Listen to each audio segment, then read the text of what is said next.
একদিকে প্রবাস আর সঞ্জয় দত্তের ভয় জাগানো হরর ফ্যান্টাসির রাজা সাহেব, অন্যদিকে ধানুষের সাসপেন্সে ভরা কুবের।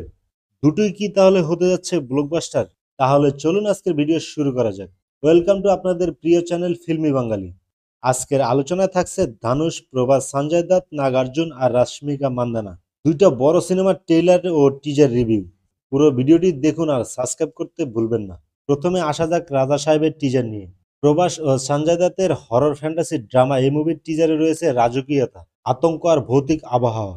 টিজারের শুরুতে সঞ্জয় দত্তের ভয়েস ওভার ট্রেইলার লঞ্চ ইভেন্টে শুনতে পাওয়া গেলেও চূড়ান্ত টিজারে তা ছিল না।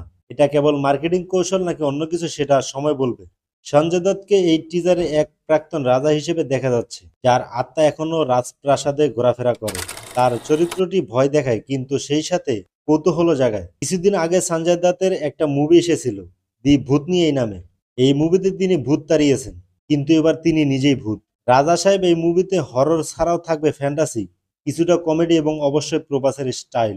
লাস্টে একটা ডায়লগ থেকে আন্দাজ করা যাচ্ছে প্রভাসের চরিত্রের সঙ্গে সঞ্জয় দত্তের চরিত্রের সম্পর্ক আছে, সম্ভবত দাদা নাতি।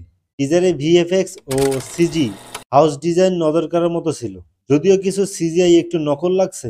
তবে প্রভাস থাকলে এসব কোনো সমস্যা না।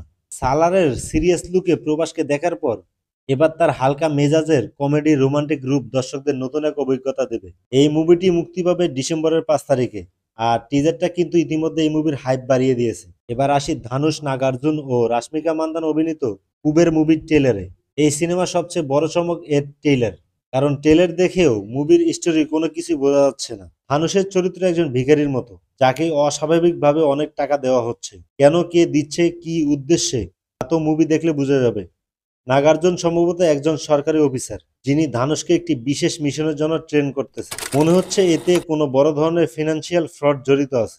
আর রাশ্মিকার চরিত্র নিয়ে এখনো ধোঁয়াশা, তবে ট্রেলারে তার উপস্থিতির রহস্য আরো গভীরে নিয়ে গেছে। এই সিনেমায় সাসপেন্স এবং থ্রিলের পাশাপাশি রয়েছে ডিএসপির দুর্দান্ত ব্যাকগ্রাউন্ড মিউজিক, আর পুরো ট্রেলারের টেনশন বাড়িয়ে দিয়েছে। এই মুভিটি 20 জুন মুক্তি পাবে। আপনারা কি রাজা সাহেবের হরর ফ্যান্টাসি এক্সপিরিয়েন্স দেখতে চান, নাকি কুবের মিস্ট্রি ফাঁস হওয়ার অপেক্ষায়? কমেন্টে জানিয়ে দিন আপনাদের মতামত। আর হ্যাঁ, সাবস্ক্রাইব করতে ভুলবেন না, কারণ এমন আরো রিভিউ নিয়ে আমি আবারও হাজির হব। দেখা হবে পরের ভিডিওতে। আল্লাহ হাফেজ।